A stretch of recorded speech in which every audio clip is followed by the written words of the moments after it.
नहीं देखिए आप लोग एक बार और समझ लीजिए इसको, फिर उसके बाद से हम लोग आगे इसको पढ़ते हैं। चलिए पार्ट 2 क्या है जी? पार्ट 2 में जो चैप्टर का नाम है वो क्या है? साम्यवाद एवं समाजवाद।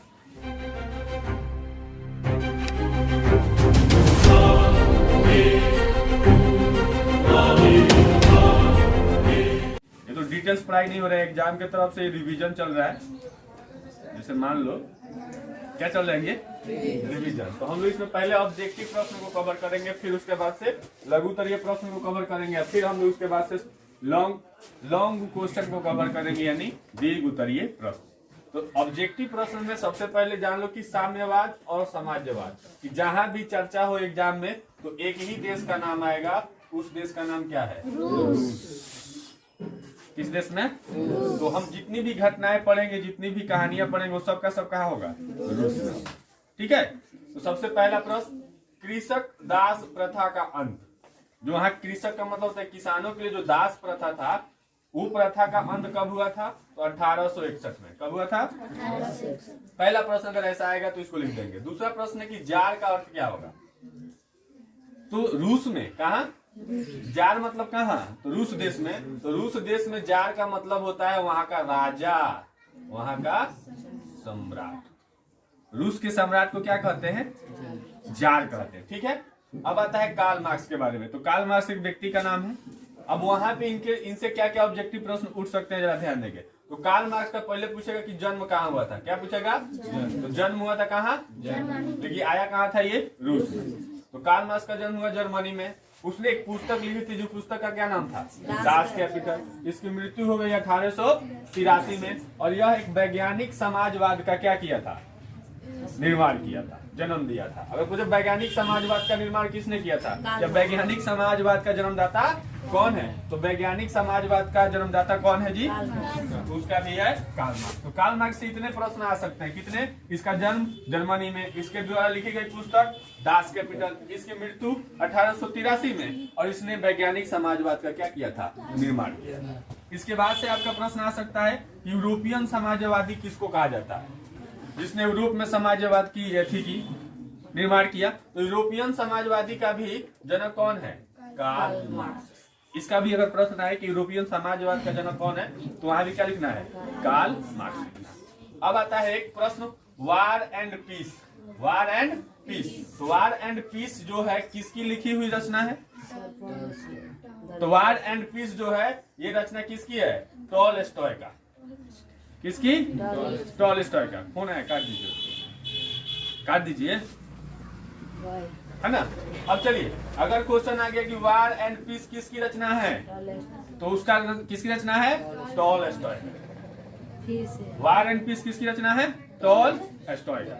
क्या लिखा है? काट दो ना फोन में। चलिए अब देखिए, फिर कर गया। ठीक है, वार एंड पीस किसकी रचना है? टॉलस्टॉय का। क्वेश्चन आ सकता है कि लेनिन किसके बारे में? तो आइए कुछ लेनिन के बारे में हम बात जानते हैं। ठीक है, तो लेनिन के बारे में अगर हम जानते हैं तो लेनिन का मृत्यु हुआ था 1924 में। लेनिन ने एक क्रांति कराया था, जिस क्रांति का नाम क्या था? बोल्शेविक। तो लेनिन के नेतृत्व में कौन सा क्रांति हुआ था? एक बोल्शेविक हुआ था। ये कब हुआ था? तो 1917 में नवंबर महीना था। कौन सा महीना था? तो नवंबर में 1917 को बोल्शेविक क्रांति हुआ था। ये कराया था कौन? लेनिन। लेनिन ने एक और नीति दिया था। लेनिन ने एक नीति दिया था, जिस नीति का नाम क्या है? नई आर्थिक नीति। कब दिया था? 1961। तो लेनिन से संबंधित कितने प्रश्न आ सकते हैं कि लेनिन ने नई आर्थिक नीति का निर्माण कब हुआ? तो 1921 में। अगर पूछे कि लेनिन नई आर्थिक नीति किसने लिखा या किसने बनाया, तो लेनिन। किसने? बोल्शेविक क्रांति कब हुआ? तो नवंबर 1917 में। बोल्शेविक क्रांति का नेतृत्व कौन करता था? तो लेनिन। इससे संबंधित सारे सवालों का जवाब यहाँ पर। ठीक है, उसके बाद से है रूस की क्रांति के समय। जार का जो रूस की क्रांति के समय वहां का शासक कौन था? वहां का शासक था जार निकोलस द्वितीय। इस चैप्टर से यही ऑब्जेक्टिव प्रश्न आएंगे। ठीक है ना, इससे बाहर कुछ नहीं। ठीक है, तो रूस की क्रांति के समय वहां का शासक कौन था? जार निकोलस द्वितीय। ब्रेस्टली एस्टोवस्क जो संधि था, यह संधि किसके बीच हुआ था? तो पहली बार कि ये तो रूस में पढ़े हैं, तो एक दूस क्या हो जाएगा रूस। हमें दूसरे देश की नाम याद रखना, वो क्या है जर्मनी। यानी यह संधि ब्रेस्टली स्टोवस्क संधि अगर पूछे कि किस दो देशों के बीच हुआ था, तो रूस और दूसरा देश कौन था, जर्मनी। चेका पूछेगा क्या है, चेका। चेका क्या है, तो चेका है रूस में एक गुप्त पुलिस संगठन, खुफिया रूप से चलने वाला एक पुलिस संगठन था जिसकी जानकारी किसी को नहीं था। क्लियर है। अब आता है पूंजीवाद। क्या था बाबू, पूंजीवाद क्या है, तो इसकी परिभाषा बड़ा सिंपल। आज एग्जाम में पूंजीवाद क्या है तो लिखिएगा कि मतलब कि जो भी कल कारखाना होता है, फैक्ट्री होता है, उससे बनने वाले जो भी सामान होता है, अगर उस पर किसका अधिकार हो, किसी खास व्यक्ति का, निजी व्यक्ति का अधिकार हो, तो उसी को हम क्या कहते हैं, पूंजीवाद। समझ में आ गया। पूंजीवाद मतलब जितना कल कारखाना है, फैक्ट्री है, उससे निकलने वाला सामान है, अगर उस सब पर किसका अधिकार हो, कोनो खास आदमियों पर अपन दबचाना दबा के बैठल हो, एकदम अधिकार जमा के अनु ये पर सब इसका अथी दाम उत्पादन सब कौन तय करेगा, हम सरकार। तो इसको क्या कहते हैं, पूंजी। पूंजीवाद समझ गए। अब एक सवाल आता है खूनी रविवार। क्या आता है, देखिएगा खूनी रविवार क्या है, तो खूनी रविवार क्या है, तो खूनी रविवार है 9 जनवरी। कब, 9 जनवरी को कहाँ, रूस में। खूनी रविवार 9 जनवरी को रूस में 1905 वो सन था। क्या हुआ था, वहां के जितने भी लोग थे ना, वो सब लोग रोड पर निकल गए और वहां एक नारा लगाने लगे और आंदोलन करने लगे। वो आंदोलन में नारा लगाते थे कि नारा क्या था, रोटी दो। क्या नारा था, रोटी दो। तो रोटी दो का नारा लगा के जितने भी रूस की जनता थी सब लोग सड़क पर निकल गए और रूस के जो सम्राट थे ना, वहाँ के राजा, उनके खिलाफ आंदोलन किया। तो वहाँ पे क्या हुआ ना कि 9 जनवरी 1905 को दिन था रविवार। कौन सा दिन था, वहाँ का राजा जो था ना, धड़ाधड़ गोली चलवा दिया पूरा, और गोली में हजारों लोग क्या हो गए, मर गए, और खून ही खून चारों तरफ क्या हो गया, फैल गया। इसलिए इस रविवार के दिन को कौन सा रविवार कहा जाता है। आज एग्जाम में तो क्या लिखोगे, लिख देना, क्या लिखना कि जो रूस का राजा था ना, जब वहाँ की जनता 9 जनवरी को 1905 में इतवार दिन था, संडे को चीज, तो सब लोग निकल के नारा लगा रहे थे, आंदोलन दे रहे थे कि रोटी दो का। तो वहाँ का राजा जो था धड़ाधड़ गोली चलवा दिया, ढेर लोग मर गए, हजारों लोग क्या हो गए, मर गए। इसी को क्या बोलते हैं, खूनी रविवार।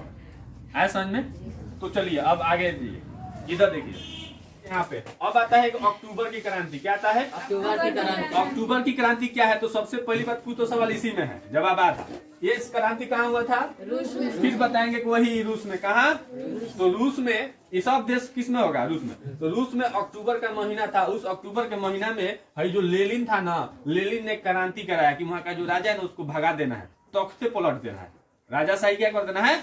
तो लेनिन ने क्या किया, एक क्रांति करा दिया। कब, अक्टूबर में। और उस क्रांति में जानते हो क्या किया, जी लेनिन था ना, तो वहाँ रूस में एक जगह था पेट्रोग्राड। क्या नाम था, उस पेट्रोग्राड में इसने क्या किया, उस जगह पर जितना भी सरकारी संस्था होता है, जैसे वहाँ का रेलवे स्टेशन, वहाँ का डाकघर, वहाँ का पोस्ट ऑफिस, जो भी था अस्पताल, उस सब पर टेलीफोन का जो भी टेलीफोन बूथ का जो सरकारी संस्था था, उस सबको क्या कर लिया, अपने कब्जा में कर लिया। कौन, जगह था पेट्रोग्राड, वहाँ का जो भी सब सरकारी संस्था था सबको अपना कब्जा कर लिया।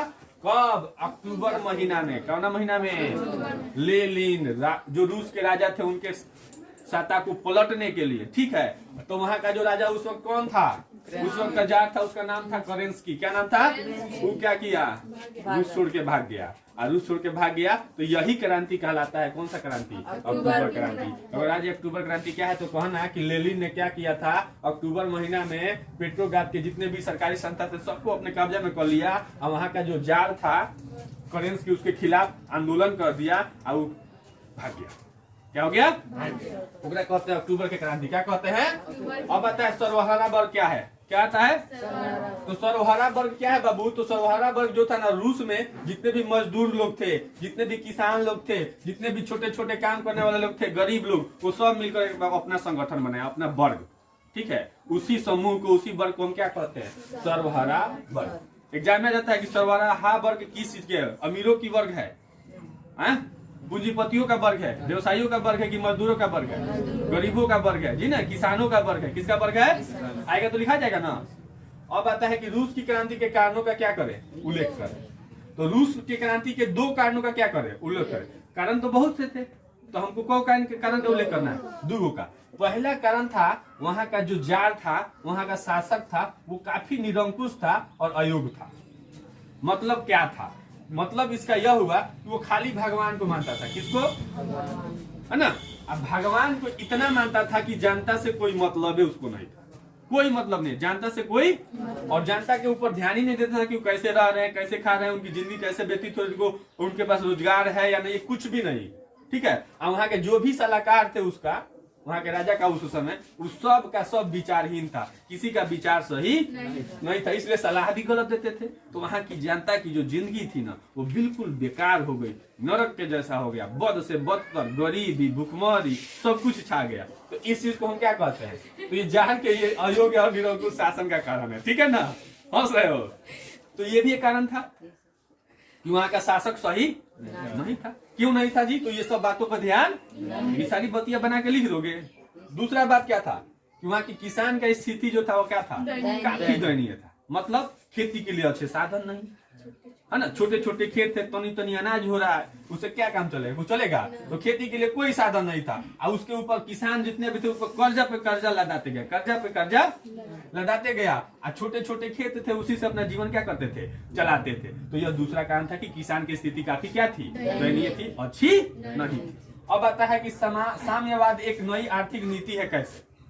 साम्यवाद एक नई आर्थिक नीति है कैसे? तो बाबू, साम्यवाद एक और नई आर्थिक नीति इसलिए है क्योंकि यहाँ पे जितना काम उतना दाम, ये साम्यवाद कहता है। क्या कहता है?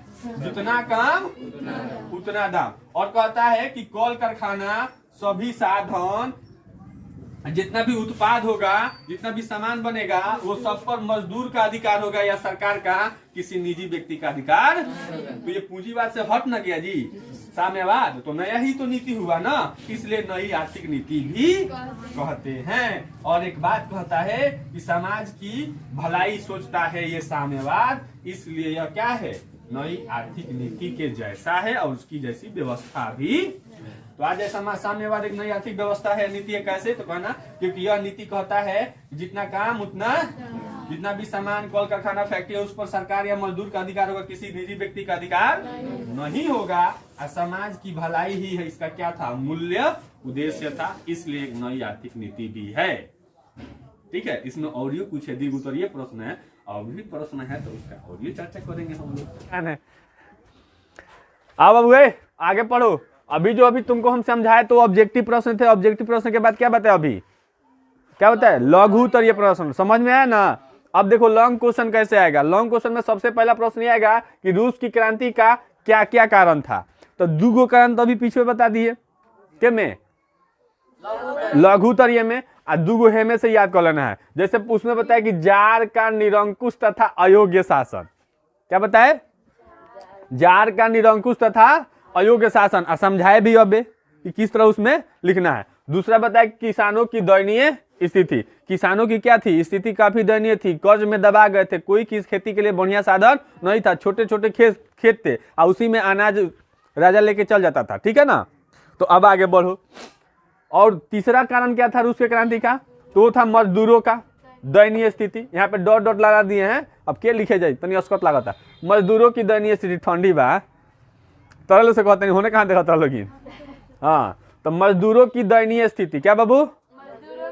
तो मजदूरों की दयनीय स्थिति थी। वो कैसे थी? तो वहां पे काम ज्यादा था, बहुत ज्यादा, दिन रात मेहनत करा खींच के, लेकिन दाम मिले तनिसु एतनिसु मीच के ना हो। दिन भर काम करा खींच के, दाम मिले मीच के, तनिसु दाम मिलता है। काम ढेर है, दाम कम है। ये भी कारण था वहां के मजदूरों की। तो मजदूरों में भी गुस्सा फूटा और आंदोलन शुरू किया। और एक और कारण था रूसीकरण की नीति। क्या था?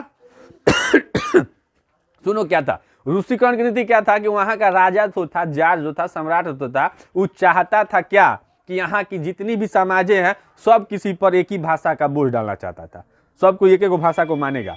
अब बताइए किसी देश में अलग अलग धर्म के, अलग अलग जाति के, अलग अलग संप्रदाय के लोग रहते हैं, उनकी अपनी अपनी भाषा होती है, सबको अपनी भाषा से प्रेम होता है। और वहां का शासक कर रहा था कि एक एक भाषा होगा, एक एक संप्रदाय होगा, एक एक जाति होगा, आज जबरदस्ती थोपना चाहता था। और लोग में फूटा गुस्सा। उसके बाद हो गया आंदोलन, रूस में हो गया क्रांति। क्या हो गया? तो यह भी एक कारण था। क्या? रूसीकरण की नीति। रूसीकरण का मतलब क्या करना, रूस में एक ही व्यवस्था को क्या करना, लागू करना। समझ में आ रहा है आप लोगों को? समझ में आ रहा है? हो जोर से बोलो। बाप रे, इतना जोर से बोल रहा लेकिन कि पूरा हमारे माइके फट गई। जोर से बोलो तो समझ में आ रहा। तू क्या बाद में बोलता रहा, अपन लोग पहचान बनाता रहा, देखा ना, भीड़ का हिस्सा नहीं है लड़का ही। देखो तो रूसीकरण की नीति समझ में आ गया। और तीसरा पांचवा क्या था, रूस के क्रांति का पांचवा कारण यह था कि वहां पे औद्योगिकरण की समस्या थी, उद्योग का कमी था, कल कारखानों का, फैक्ट्री का कमी था, जिसलिए युवाओं के लिए रोजगार नहीं था, समस्या बेरोजगारी की थी, भूखमरी की थी, यह भी एक कारण था। तो उद्योग की कमी भी एक क्या था बाबू, कारण था रूस में क्रांति होने का। ठीक है बाबू, गोल घेर दिए तनिषु, समझ में आ रहा है ना। तो रूस के क्रांति का कितने कारण, 5 कारण। पहला, जार का निरंकुश तथा अयोग्य शासन, इसमें अभी बताया वो चीज लिख दीजिएगा, इसका डिटेल। किसानों की दयनीय स्थिति कैसे थी ये भी उसमें लिखना है, इसको डैश देके इसमें लिखना है, छोड़ना, खाली हेडिंग 5 को डाल के मत छोड़ दीजिएगा, तो नंबर मिल जाएगा बॉक्स में। और उसके बाद से मजदूरों की भी दयनीय स्थिति, इसका मतलब ये था कि रूस में क्या था, तो नहीं लंबा ला के लिखे के सीख चलो। रूस जो देश था, उस रूस में किसानों को दिन रात काम कराया जाता था, दिन रात काम कराया जाता था, काम ज्यादा थे और दाम बिल्कुल कम थे, मजदूरी उतना नहीं मिलता था जितना वो लोग मेहनत। देखो तो एक ही बात को कितना लम्हर कर दिए, तभी ना नंबर में पैसा मिलेगा, सॉरी नंबर मिलेगा एग्जाम में। हम पैसे के चक्कर में बहुत गनी है। अब रूसीकरण की नीति क्या है, तो विभिन्न भाषा, विभिन्न संप्रदाय के लोग रहते हैं, धर्म मानते हैं, अलग अलग जाति है, तो उन सब पर क्या करेंगे, राजा जबरदस्ती आपन सत्ता ठोक रहे हैं, आपन भाषा आपन धर्म, तो लोग मानेंगे, झगड़े ना करेंगे, ठोक देंगे, चलिए जाएगा, एक दिन का शासन करने के लिए है सब संप्रदाय, हम ही को सिखाइएगा। तो ये सब समझ में आ गया, औद्योगिकरण की समस्या समझ में आ गया। इसमें क्या लिखिएगा कि उद्योग की कमी थी रूस में, कल कारखानों की कमी थी, वहां के लोगों में बेरोजगारी थी, भूखमरी थी, यह भी एक कारण था। अब आता है नई आर्थिक नीति। क्या आता है, नई आर्थिक नीति क्या है, इससे आप क्या समझते हैं इसके बारे में लिखें। ठीक है, तो ऐसा प्रश्न आएगा तो आप क्या लिखेंगे, सबसे पहले लिखिएगा कि नई आर्थिक नीति जो है एक ऐसी नीति है जिसका निर्माण लेनिन ने किया था, और लेनिन ने नई आर्थिक नीति का निर्माण 1920 में किया था। देखो कितना लंबा दिए, समझ में आ गया। तो नई आर्थिक नीति कब बना था, 1920 में बना था वो।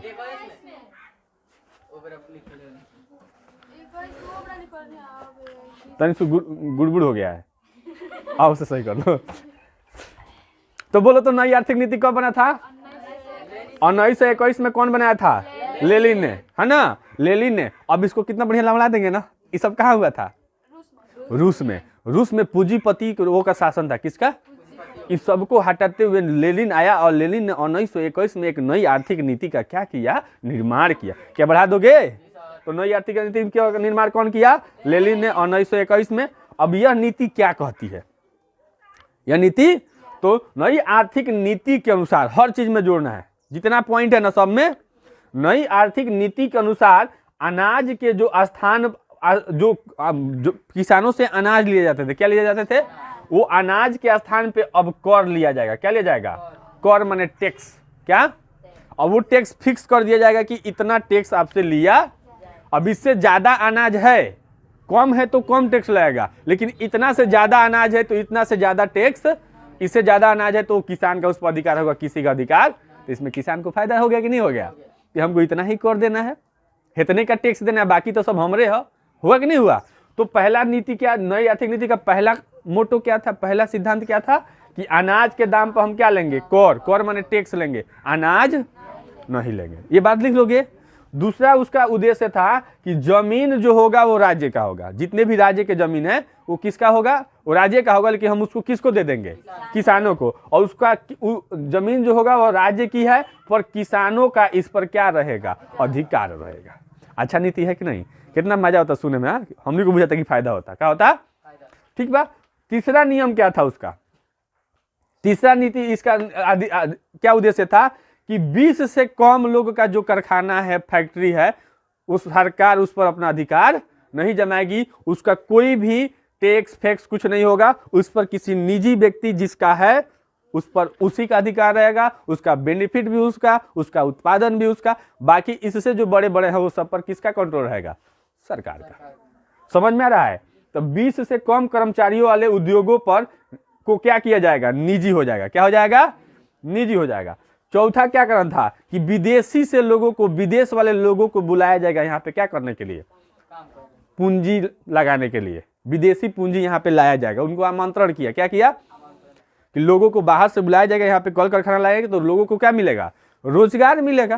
तो विदेशियों को यहाँ पे उद्योग लगाने के लिए बुलाना, यानी विदेशी पूंजी को आमंत्रण दिया गया। समझ में आ रहा है मेरे बाबू?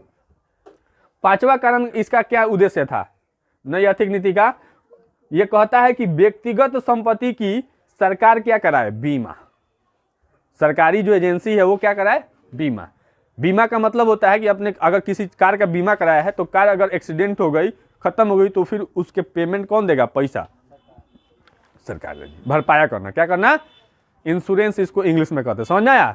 तो उसका आपको नहीं कराना है। किसको कराना है? सरकार को अपना पैसा लगा के क्या कराना है? बीमा। ये कौन कहता है? नई आर्थिक, यानी हर तरह से इसमें जनता की भलाई है। किसकी है कि नहीं है? अब आता है, इसीलिए तो कहा गया कि साम्यवाद नई आर्थिक नीति है। क्यों? क्योंकि जनता की भलाई के बारे में अगर सोचोगे तो आज नई आर्थिक नीति तो वही कहता है ना कि जनता की क्या करो? भलाई। पांचवा कारण समझ गए। छठा कारण क्या है? कि बैंक हर जगह पर खोले जाए पैसे के लेन देन के लिए और उनको कर्ज भी देने के लिए। तो हर जगह पर बैंक खोला गया, नई आर्थिक नीति ने कहा। और छठा कारण क्या था? ट्रेड यूनियन की अनिवार्य सदस्यता क्या कर दी जाए? खत्म। माने हर व्यक्ति को एक यूनियन बनाया गया था जिसका सदस्य बनना ही बनना है। अनिवार्य का मतलब होता है कंपल्सरी। समझ में आया? और जो भी वो रूल बनाता है उस रूल को क्या करना है? पालन। तो अब कहा गया नई आर्थिक नीति को ही कि जिसको मर्जी होगा वो सदस्य बनेगा और जिसको मर्जी नहीं होगा वो सदस्य, ये अनिवार्यता क्या कर दी गई? समाप्त। समझ में आ गया? जिसको आवश्यकता लगेगी वो आएगा, बनेगा, और जिसको नहीं समझ में आ रहा है वो नहीं बनेगा। समझ में आया? तो नई आर्थिक नीति के उद्देश्यों को समझ गए। क्या क्या उद्देश्य था? पहला उद्देश्य, अनाज जगह पर कर लेंगे, जमीन राज्य की होगी लेकिन सरकार खेती करेंगे और उस पर अधिकार भी किसका होगा? किसान का। सॉरी, सरकार खेती नहीं करेंगे, किसान खेती करेंगे और उस पर अधिकार भी किसका होगा?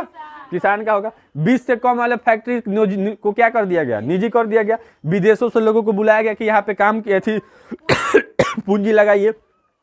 व्यक्तिगत संपत्ति की बीमा कौन कराएगी? सरकार की एजेंसियां कराएगी। और बैंक खोले जाएंगे और बैंक खोलने के बाद ट्रेड यूनियन की सदस्यता क्या कर दी गई? खत्म कर दी गई। जरूरी नहीं है कि आप वन में कीजिए। आया समझ में? आइए अब हम लोग चर्चा करते हैं रूस की क्रांति के प्रभावों का वर्णन। यानी जब रूस में क्रांति हुआ था तो उस क्रांति के क्या क्या प्रभाव पड़े, क्या क्या इफेक्ट, माने मार्केट में, समाज में, लोगों पर क्या उसका प्रभाव पड़ा। ठीक है? तो रूस के क्रांति होने से पहला प्रभाव ये पड़ा कि वहां पे जितने भी श्रमिक, रूसी क्रांति के बाद रूस में जितने भी श्रमिक वर्ग की सत्ता थी और सरबराह वर्ग की क्या थी? सत्ता थी। वो सत्ता क्या हो गई? समाप्त हो गई, हमेशा के लिए खत्म हो गई। समझ में आया? पहला कारण ये पड़ा प्रभाव।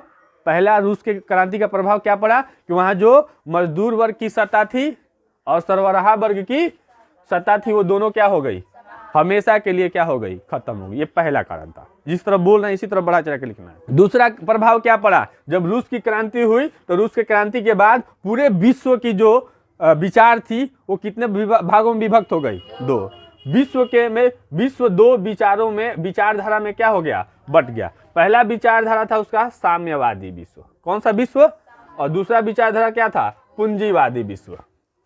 साम्यवादी विश्व वह विश्व है जो लोगों की भलाई सोचता है, जो अभी हमने बताया नई आर्थिक नीति के अनुसार वो लोगों के फायदे के लिए काम करता है। अब पूंजीवादी विचारधारा एक अलग कर दिया गया क्योंकि रूस के क्रांति से ही पता चला कि 2 तरह का विचार हो सकता है। लोगों की भलाई सोचने वाले को साम्यवादी कहेंगे और केवल अपनी भलाई सोचने वाले को क्या कहेंगे? पूंजीवादी कहेंगे। इस तरह से 2 नए विचारों का क्या हुआ? जन्म हुआ। उन विचारों का नाम क्या है? साम्यवादी विचार और पूंजीवादी विचार। साम्यवादी विचार कौन? जो लोगों की भलाई सोचे, यानी नई आर्थिक नीति की सभी बातें। अब पूंजीवादी विचार कौन? जिसमें फैक्ट्री भी मेरा, उत्पाद भी मेरा, डिसीजन भी मेरा, दाम भी मेरा, सब मेरा फायदा। किसका फायदा? किसी एक निजी व्यक्ति का जब उसमें फायदा होता है तो क्या हो गया, पूंजीवादी विचार। समझ में आ गया। तो पूरा विश्व कितने विचारधारा में बट गया, 2। कौन कौन, साम्यवादी और पूंजी। साम्यवादी में क्या होता है, लोगों की कौन सा सब नीति का काम आ जाएगा इसमें, और पूंजीवादी में क्या होता है, जिसमें केवल निजी व्यक्ति का क्या होता है, फायदा होता है, और सारे कंट्रोल उसी के हाथ में होते हैं, सरकार के हाथ में नहीं होते। तो 2 विचारों में बट गया। लेकिन इसमें कौन विचार अच्छा है, ऊपर वाला। पूरे विश्व को भी क्या हो गया, इस बात का पता लग गया। उसके बाद से तीसरा क्या प्रभाव पड़ा, तो पूंजीवादी विश्व एवं सोवियत रूस के बीच एक युद्ध हो गया, जिस युद्ध को कौन सा युद्ध कहा गया, शीत युद्ध। किसके बीच युद्ध, शीत युद्ध हुआ था, पूंजीवादी लोग जो थे और सोवियत रूस जो था, ये सब कहाँ हो रहा है। तो ठीक है ना, रूस ने तो ये 2 लोगों को पता चल गया 2 विचार। तो बाकी देशों में जौन था पूंजीपतिया, जो पूंजीवादी विचार से उन लोगों को औखड़ेगा कि नहीं, बात गुस्साएगा कि नहीं आएगा, ये भाई अब तो हमनी के वर्चस्व खत्म। तो पूरे पूंजीवादी विश्व, और वहां जो रूस में जो नई आर्थिक नीति लागू हो गई थी लोगों की भलाई के लिए, तो इसलिए सोवियत रूस में हुआ था, इन दोनों के बीच क्या हो गया, युद्ध हो गया। शीत युद्ध वह युद्ध होता है जिसमें हथियार का इस्तेमाल केवल कागज कलम से, व्यापार से, इस सब से जो युद्ध होता है उसे कौन सा युद्ध कहते हैं, शीत युद्ध कहते हैं। समझ में आया। तो शीत युद्ध एगो होता है युद्ध जिसमें अल्लाह तोब ठोको होने से, मिसाइल छूटा होने से, बंदूक छूटा है ना, बम फूटा, ये कौन युद्ध है, ये युद्ध है। ठीक है। तो इनमें क्या युद्ध शुरू हो गया, शीत युद्ध। किसमें, तो पूरे पूंजीवादी विश्व में और सोवियत रूस में। और उसके बाद से एक नए विचार का जन्म हुआ जिसे नई आर्थिक मॉडल कहा गया। जो वो पूंजीवादी मॉडल था वो क्या हो गया, खत्म हो गया, और नए मॉडल का क्या किया गया, निर्माण किया गया, जिससे लोगों की क्या होने लगी, भलाई। तो रूस के क्रांति के प्रभाव पड़े, 4-5 प्रभाव पड़े, जिसमें से 4 बहुत ही मुख्य हैं, और इसके बारे में आप लोग क्या कीजिएगा, वर्णन करके पूरा लिखिएगा। खाली इन्हीं 4 टॉपिक में डाल दिए। पहले क्या लिखेंगे कि रूस के क्रांति के बाद क्या हुआ, पहला में क्या लिखोगे कि रूस की क्रांति हुई, जब उस क्रांति के बाद जितने भी वहां श्रमिक और सरबराह वर्ग की सत्ता थी, वो सभी की सभी सत्ता क्या हो गई, समाप्त हो गई, उनका वर्चस्व खत्म हो गया। तब क्या लिखेगा, विश्व, जब ये रूस की क्रांति हुई तो इस क्रांति के बाद लोगों में, विश्व के सभी लोगों में, विश्व के 2 तरह के विचारों का उत्पन्न हुआ, 2 तरह के विचार उत्पन्न हुए। कितने तरह के, और सबको समझ में आ गया कि 2 तरह के विचार समाज में हैं। एक ऐसा विचार जिसे साम्यवादी विश्व कहा गया, दूसरा विचार को पूंजीवादी विश्व कहा गया। साम्यवादी विश्व का मतलब क्या होता है कि जिसमें लोगों की केवल भलाई हो जाती है, नई आर्थिक नीति के जितने भी उद्देश्य हैं उसका उपयोग किया जाता है। अब पूंजीवादी विचार का मतलब क्या हुआ, जिसमें एक निजी व्यक्ति का अधिकार होता है और वो केवल अपने फायदे के बारे में सोचता है। ये पूरा विश्व जान चुका था, पूरा विश्व। तो तीसरा कारण यह हुआ कि पूंजीवादी विश्व जितने भी थे, विश्व में पूंजीवादी लोग, वो लोग क्या किए, सोवियत रूस के संग क्या किए, युद्ध करना चालू किए, जो कि शीत युद्ध के नाम से, शीत युद्ध उनमें चालू हुआ, जो हथियारों से नहीं लड़ा जा रहा था, कागजों से, व्यापार से, इसे लड़ा जाता है। नवीन आर्थिक मॉडल क्या है, तो इन सब के बाद ये नई जो जन्म हुई, नई सोच, नई विचार, एक नई मॉडल आई, नवीन आर्थिक मॉडल का निर्माण हो गया। क्लियर है, नोट कर लीजिए। हाँ, पिछले क्लासेस में हम आपको बताए थे साम्यवाद और समाजवाद चैप्टर के कुछ महत्वपूर्ण क्वेश्चंस। उस क्वेश्चंस को अगर आप पढ़ लेते हैं, समझ लेते हैं, ऑब्जेक्टिव, सब्जेक्टिव जो भी प्रश्न आएंगे तो उसी में से आएंगे। देखिए, कभी भी एनसीईआरटी के बाहर से कोई प्रश्न नहीं पूछा जाता एग्जाम में, तो बस उतना ही पढ़ लीजिए, उसी को ध्यान में रख लीजिए, तो आपका काम हो जाएगा। समझ में आया। अब आइए, तो उसमें उस साम्यवाद और समाजवाद चैप्टर का और 2 क्वेश्चन जो थे ऑब्जेक्टिव, लॉन्ग क्वेश्चन, कौन सा क्वेश्चन, दीर्घ उत्तरीय प्रश्न जो छूट गए थे, मैं जो इसको अभी अब कवर कर देता हूँ। ठीक है, प्रश्न कैसे आते हैं जरा सुनिएगा। अभी जो प्रश्न हम बोर्ड पे लिखे हैं, यह लिखे हैं कार्ल मार्क्स। क्या लिखे हैं, ठीक है। तो कार्ल मार्क्स जो हम लिखे हैं, तो ये एक व्यक्ति का नाम है। कार्ल मार्क्स का नाम है, एक व्यक्ति का नाम था। ठीक है, तो यह जो कार्ल मार्क्स व्यक्ति है, तो इसमें प्रश्न आता है कि कार्ल मार्क्स के जीवनी एवं उसके सिद्धांतों का वर्णन करें। क्या प्रश्न आता है, कार्ल मार्क्स के जीवनी और उसके सिद्धांतों का वर्णन करें। या प्रश्न आ जाएगा कि कार्ल मार्क्स के बारे में लिखें, या उसके क्या क्या विचार थे, क्या क्या उसके सिद्धांत थे। तो इसी प्रश्न को बनाने के लिए हम इसको ऐसे बना दिए हैं ताकि आपको लिखना और समझना दोनों क्या हो जाएगा, आसान हो जाएगा। सबसे पहली बात आती है कार्ल मार्क्स की, किसकी? तो सबसे पहले इसकी जीवनी के बारे में पढ़ेंगे या फिर किसके बारे में पढ़ेंगे? सिद्धांत के बारे में। तो जीवनी के बारे में पढ़ेंगे तो सबसे जीवनी में सबसे पहला चीज उसका याद रखेंगे, जन्म। क्या याद रखेंगे? तो उनका जन्म हुआ था 5 मई 1818 में। अब वो स्थान कौन सा था जहां पे उनका जन्म हुआ था? ट्रियर। क्या जगह था वो? ट्रियर। तो ट्रियर नगर में उनका जन्म हुआ था। और वो ट्रियर नगर किस देश, कहाँ पे है बाबू? तो जर्मनी में है। ठीक है, ये बात समझ में आ गया कि इनका जन्म कब हुआ था? 5 मई 1818। स्थान बताइए जरा। ट्रियर नगर कहाँ है भाई? तो जर्मनी में है। ये किस परिवार से थे? तो यहूदी परिवार से इनमें इनका जन्म हुआ था। इनके पिता का नाम था हेनरी मार्क्स। क्या नाम था? ये क्या थे प्रोफेशन से? एक बहुत बढ़िया वकील थे। ठीक है ना। अब बात करते हैं कि इनकी पढ़ाई के विषय में। किसके विषय में? तो इनकी पढ़ाई के विषय में बात करोगे बाबू तो इनकी पढ़ाई जो थी, पहली पढ़ाई हुई थी बोन विश्वविद्यालय। कहाँ?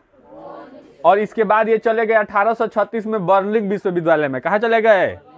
तो पहले किस विश्वविद्यालय में पढ़े? बोन। बाद में कहाँ चले गए? बर्लिन विश्वविद्यालय। इनका विवाह जो हुआ था, इनका विवाह इनकी बचपन के जो मित्र थी, जिनके साथ ये पढ़ते थे, खेलते थे, कूदते थे, उन्हीं के साथ ही। उनका नाम था जेनी। क्या नाम था?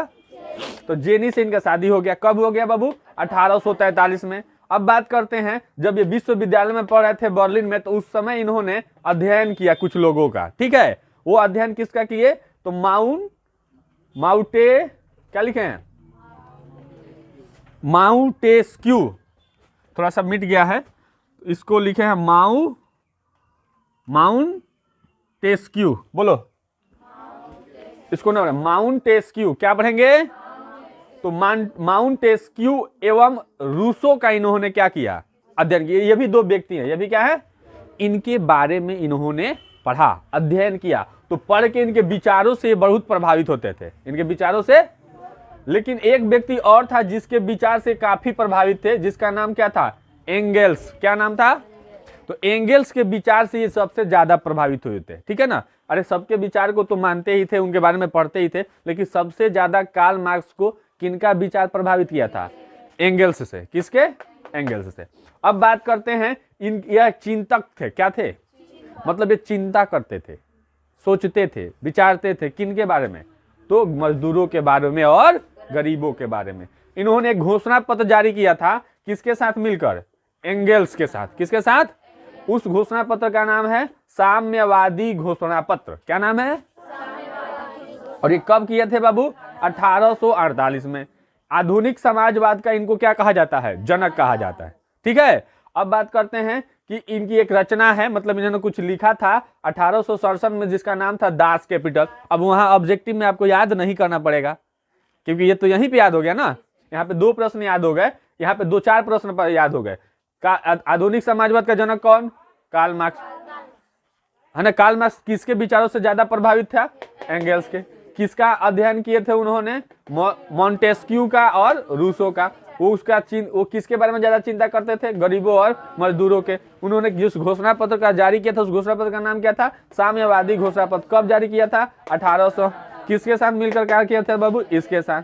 दास कैपिटल किसकी रचना है? तो कार्ल मार्क्स की। कब किए थे रचना बाबू? तो 1867 में। और बात आती है कि समाजवादियों का बाइबल किसको कहा जाता है? Das Kapital. दास कैपिटल समाजवादियों का क्या है? बाइबल है। ठीक है। अब ये हो गए इनके बारे में, ये इनका जीवनी था। ये मैंने एक मेन उसका जो मोटो है मैंने निकाल के यहाँ पे दे दिया। अब इस जीवनी को हम विस्तृत तरीके से कैसे लिखेंगे? हमने आपको टॉपिक बना के दिया ताकि आपको मेन पॉइंटें याद होगी कि विवाह किससे हुआ था? विवाह जैनी से, बचपन के मित्र थी 1843। ये मेन बात याद रहेगा ना, तब जानते हो क्या होगा? तुम इसको अब जीवनी को बना के लिखो। देखो मैं कैसे बनाता हूं। कार्ल मार्क्स जो थे उनका जन्म 5 मई 1818 में हुआ था जर्मनी के ट्रियर नगर में। जर्मनी के ट्रियर नगर में वह एक यहूदी परिवार में जन्म लिए थे। वह एक यहूदी परिवार में जन्म लिए थे, चाहे इसको लिख सकते हैं। इनका जन्म एक यहूदी परिवार में हुआ था। इनके पिता का नाम था हेनरी मार्क्स, जो पेशे से एक मशहूर वकील थे। आ रहे समझने? क्या बनानी है बाबू? जो कि पेशे से एक मशहूर वकील थे। इनकी पढ़ाई लिखाई जब शुरुआत हुई तो इनकी पहली पढ़ाई जो हुई थी, वो पहली पढ़ाई बोन विश्वविद्यालय में हुआ। बोन विश्वविद्यालय में कुछ समय पढ़ने के बाद ये कहाँ चले गए?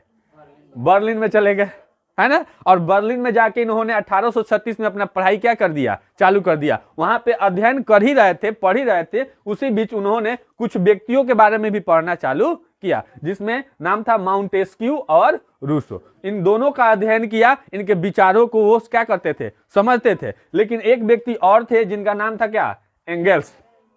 क्या नाम था बाबू? तो एंगेल्स के विचार से ये काफी ज्यादा क्या हुए, प्रभावित हुए, क्योंकि ये किसके बारे में सोचते थे बाबू, चिंता करते थे, मजदूरों एवं गरीबों का चिंतन करते थे, उनके बारे में क्या करते थे, सोचते थे। समझ में आ रहे मेरे बाबू?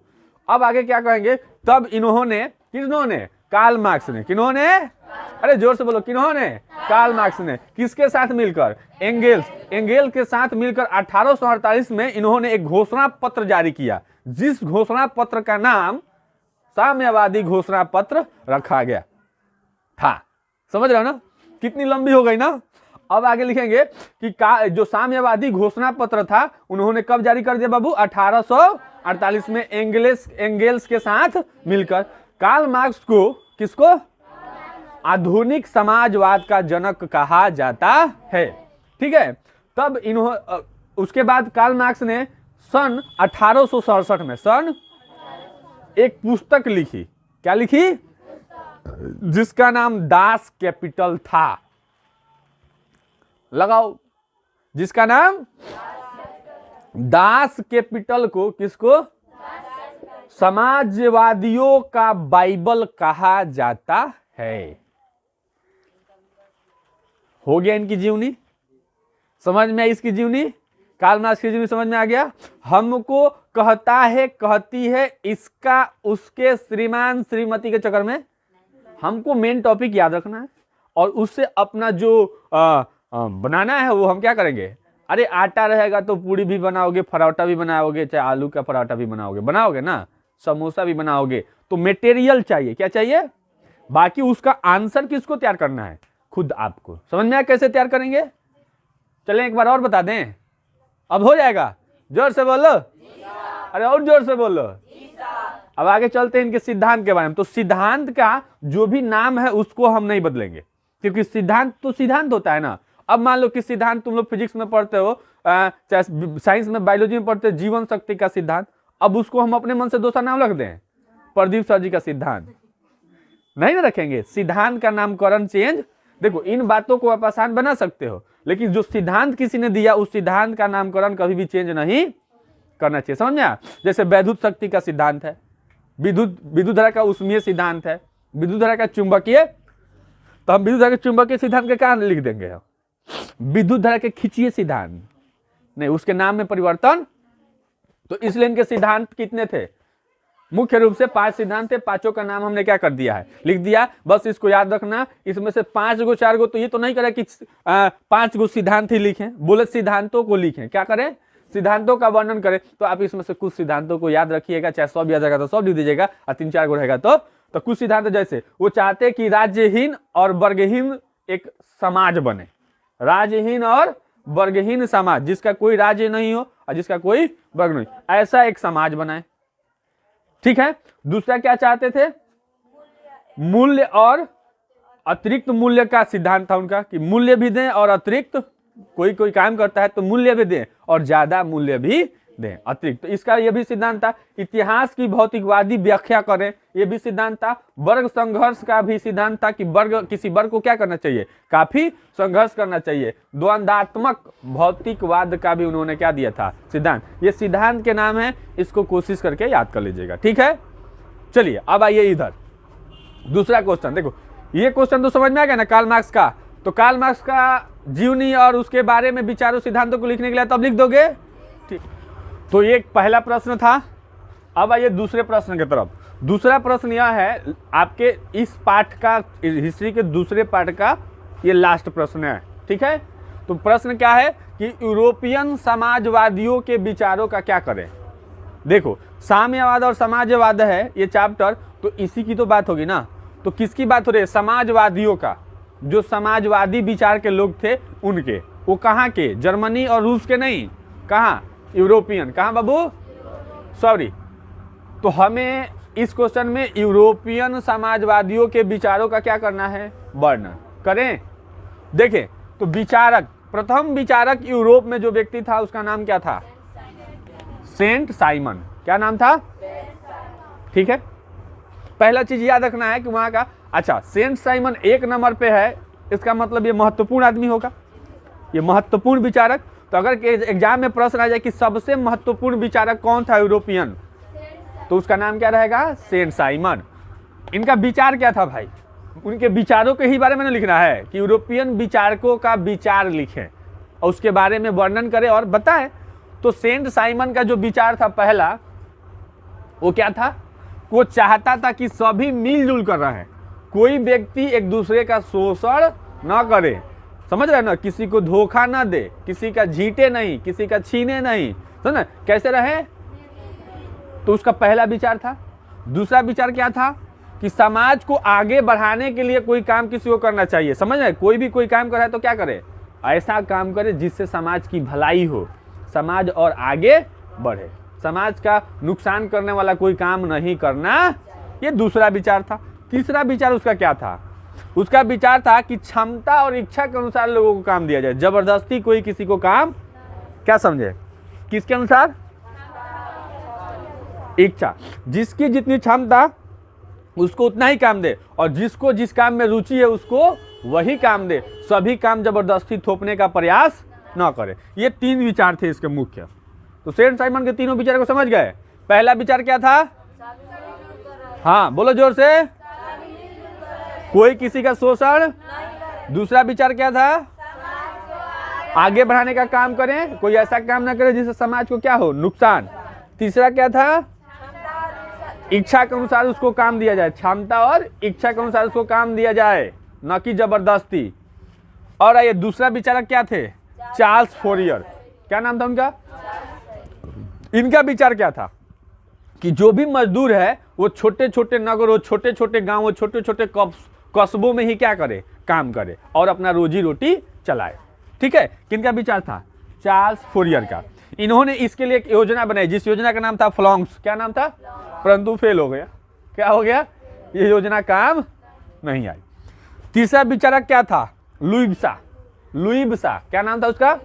तो लुईबिसा का विचार था कि आर्थिक कारणों पर नजर डालने से पहले राजनीतिक सुधार करना चाहिए। लोगों की आर्थिक सुधार से पहले किसकी सुधार करनी चाहिए? इसका विचार था पहले यहाँ की राजनीतिक व्यवस्था सुधारी जाए, क्योंकि राजनीतिक में सब चोर बेईमान भरा हुआ है ना, तो मजदूरों को कैसे फायदा होगा? तो पहले यहाँ की राजनीतिक सही कर दिया जाए तो आर्थिक अपने आप क्या होगा, सही हो जाएगा। किसका विचार था? लुईबिसा का। किसका नाम तो बड़ा लॉलीपॉप नहीं रहा ना हो, लुईबिसा। लुईबिसा, मुंह में पानी होता है। चौथा विचारक क्या थे? Robert ovum. क्या नाम था उनका? इनका विचार था कि संतुष्ट श्रमिक वास्तविक श्रमिक। यदि श्रमिक संतुष्ट है, खुश हैं, तो वो काम भी करेंगे। वही में रियल क्या है? वास्तविक मतलब क्या होता है? रियल मजदूर है। तो जो मजदूर संतुष्ट है वही मजदूर है, ठीक है ना। तो इनका विचार था कि संतुष्ट श्रमिक मजदूर सभी, मैंने श्रमिकों को ऐसा किया जाए कि वो पूर्णतः संतुष्ट है, तो अच्छा से काम भी करेगा। समझ में आ रहा ना? अब क्या है, तो ये लोग थे विचारक। ये थे, तो हमने कितने विचारक का नाम लिखा है? 4। चारों विचारकों की विचार भी बता दिए। अब इनका जो, अतः इसका परिणाम क्या हुआ? अतः ये जो भी लोग थे यूरोपियन विचारक, ये संघर्ष के स्थान पर लोगों में क्या बनाना चाहते थे? तालमेल। क्या बनाना चाहते थे? और वो बनाने का ये प्रयास कर रहे थे। और साथ ही साथ पूंजीपतियों के बीच और मजदूरों के बीच जो भी समस्या थी, जो भी, उसको इन्होंने खत्म करने का क्या किया? प्रयास किया। ये जितने भी यूरोपियन, तो यूरोपियन विचार, समाजवादी विचारकों का वर्णन करें। एग्जाम में प्रश्न है तो कैसे लिखेंगे? यूरोप में कई तरह के विचारक थे, यूरोप में कई तरह के समाजवादी विचारक थे, जिसमें सबसे पहला यूरोपियन समाजवादी विचारक था जिसका नाम था Saint Simon. Saint Simon Europe का सबसे महत्वपूर्ण समाजवादी विचारक था। देखो अभी हमें है, समझ रहे हो ना? और इसी तरह से आपके आंसर्स लिखे रहते हैं किताब में, समझ रहे हैं ना? तो इन सब बातों को समझ रहे हैं? क्या बोले हम, समझ में आया कि नहीं आया? क्या समझा है? तो यूरोपियन समाजवादी विचारों का वर्णन करें तो उसमें यूरोप में कई तरह के समाजवादी विचारक थे, जिसमें सबसे प्रथम विचारक जो था उसका नाम था Charles Saint Simon. Saint Simon Europe का सबसे महत्वपूर्ण विचारक था। उसके अनुसार वो अपना विचार बताता है, वो चाहता था उसके अनुसार सभी जो लोग समाज में रहते हैं वो समाज के सभी लोग एक दूसरे से कैसे रहें, मिलजुल कर रहें, कोई भी व्यक्ति एक दूसरे का शोषण नहीं करे। और वो यह भी उसके अनुसार यह भी उसकी विचार थी कि समाज में हम आगे बढ़ाने के लिए कोई काम करें, कोई भी कोई काम करता है तो उससे समाज की भलाई होनी चाहिए, न कि समाज का नुकसान। उसके विचार के अनुसार वो चाहता था कि क्षमता और इच्छा के अनुसार लोगों को क्या दिया जाए, न कि जबरदस्ती कोई काम उसको क्या कर दे, थोप दे। और जब बोल भाई करे के मन हो चाहे ना हो कर जरूर, बुझा तनु तर जबरदस्ती कर ही के बा, तार इच्छा हो के या चाहे मन लागे या चाहे। तो ये कहता था, क्या कहता था कि जैसी इच्छा है जितनी क्षमता है उतना ही क्या किया जाए, काम दिया जाए। उसके बाद एक और विचारक थे, जिस विचारक का नाम क्या था, चार्ल्स फोरियर। और चार्ल्स फोरियर का विचार था वो उसके अनुसार कि जितने भी छोटे छोटे शहर हैं, छोटे छोटे गांव हैं, छोटे छोटे कस्बे हैं, वहां पे मजदूरों को क्या करना चाहिए, अपने जीविका के लिए काम करना चाहिए, अपने रोजी रोटी के लिए काम करना चाहिए। ये इनका विचार था। इसलिए इन्होंने एक योजना चलाई जिसका नाम क्या था, फ्लॉन्स। लेकिन वो योजना क्या हो गई, फेल हो गई, है ना। इसके अलावा एक और विचारक थे, नहीं समझ में आ रहा है, आ रहा है क्या? ऐसी बातें आप लोग बना के लिख सकते हैं? अरे जोर से बोलो। चलो ठीक है। तो उसके बाद से एक और विचारक थे, जिस विचारक का क्या नाम था, लुई साहब। और लुई साहब का विचार क्या था, उनका विचार था कि आर्थिक से पहले राजनीतिक व्यवस्था क्या कर दी जाए, सुधार दी जाए, है ना। तो वो सुधारने के चक्कर में थे। लेकिन उसके अलावा एक और विचारक थे, लेकिन ये सबका अपना अपना विचार था, जिनका नाम था क्या, रॉबर्ट ओमन। तो रॉबर्ट ओमन क्या चाहते थे कि संतुष्ट श्रमिक बनाओ तो वास्तविक श्रमिक होंगे, संतुष्ट श्रमिक वास्तविक श्रमिक। तो इस तरह से जितने भी ये विचारक थे, ये सभी विचारों का संघर्ष, ये सभी विचारक चाहते थे कि संघर्ष की जगह पर लोगों के बीच क्या रहे, तालमेल रहे। और जो पूंजीपति लोग हैं और जो मजदूर लोग हैं, उनके बीच जो भी समस्या थी उनको यह खत्म करने का प्रयास किए। ये था यूरोपियनों का, समाजवादियों का विचार और उसका वर्णन। समझ में आया? अरे जोर से बोलो। अच्छा से समझ में आया कि नहीं? आसान है। खाली हमको क्या याद रखना है, टॉपिक। क्या याद रखना है? और टॉपिक के अनुसार हम सवालों का जवाब तैयार कर लेंगे। कौन करेगा? जी सर, प्रदीप सर। कौन करेगा? कौन करेगा? गुड। तो ये 2 प्रश्नों को सॉल्व कर लेंगे और इसका नोट्स बना लेंगे। क्लियर? चलो अब आगे चैप्टर देखते हैं।